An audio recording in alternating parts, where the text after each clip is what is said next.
Shalom. Call Halal Yahweh, Bahasham Yahweh Shai, Bahasham Rokakadash. Peace and blessings to the hopeful elect, and double honors to the elders, apostles, and teachers of GMS who rule well. Now, I myself am not a part of GMS, but through the power of Yahweh, Bahasham Yahweh Shai, I was able to come across these brothers and get this 100% truth.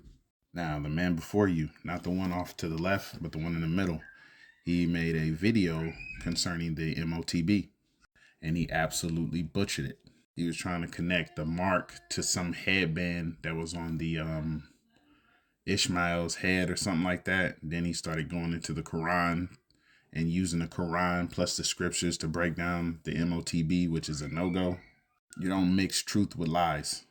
Let's grab a precept real quick about jumping into too many books like the Quran.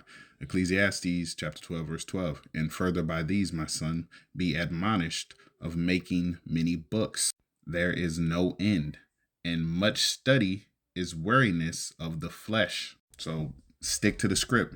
Stop going into these books like the book of Enoch, the book of Jasher, the book of Jubilees, the Quran. All of those are false books, pseudepigrapha. Especially if you can't rightly divide the scriptures. You need to learn that first. Now, the first thing he went off on was the fact that he didn't even start at Revelation chapter 13, verse 16. He started at 18 and tried to break it down from there.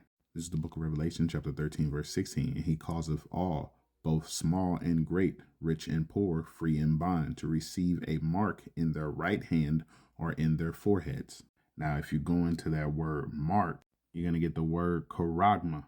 Now let's go into that. Now, we're here, charagma, a stamp, an imprinted mark. What I really want you to pay attention to is the badge of followers of the Antichrist, right? It's a badge of servitude. Now we're going to jump into the root etymology of this word. Now it means the root etymology is a pale or stake, a palisade, right? Now what this is going into is what's going to be used to insert the mark. Right? Now, if you look at the example right here, this would be your pale stake or palisade, right? Because what you got to understand is that it's going in. Let's get that.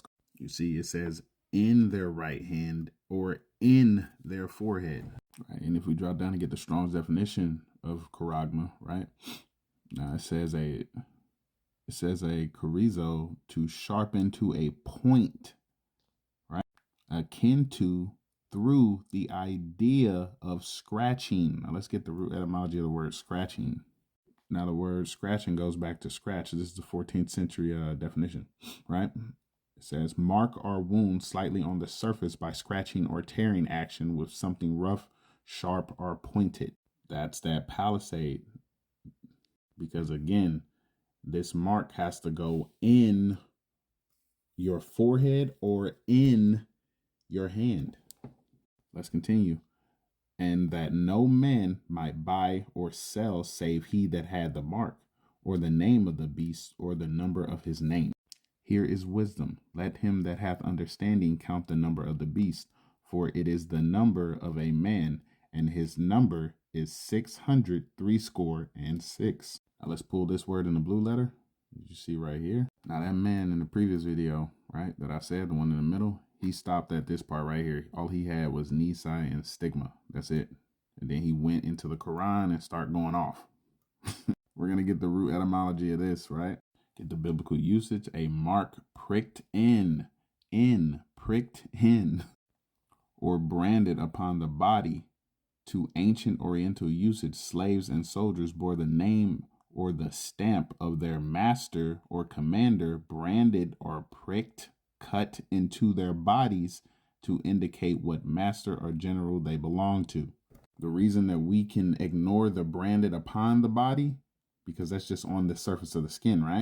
Because the mark, according to, the previous verses, the mark has to go in your hand or in your forehead. So we pay attention to the pricked in, because that's where the mark is going. If we grab the Strong's definition of stigma, which is the word that he should have been using, stigma, to stick, i.e. prick, a mark incised or punched.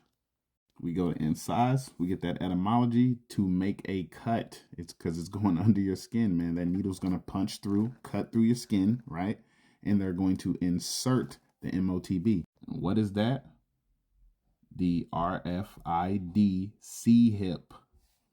You see in that picture, it's in his skin. It's in him. It was pricked in. It was punched in. Whatever you want to call it, it's within him. So just like the scripture says, in their hand.